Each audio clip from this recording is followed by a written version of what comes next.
time to paint the floor. Start off by making the floor clean and using this primer. Working towards the door, and once that's done, time to get the paint sorted. It's a two-part paint, so you mix the small tin in with the big tin, thoroughly give it a decent mix until smooth consistency, and you're good to go. Start on the edging,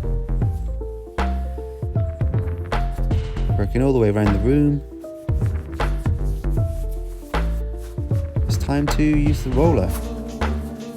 Again, working from the corners. And a nice decent layer. Working towards the door to finish. Letting it set for 24 hours before applying another coat, and there we go. Let me know what you think.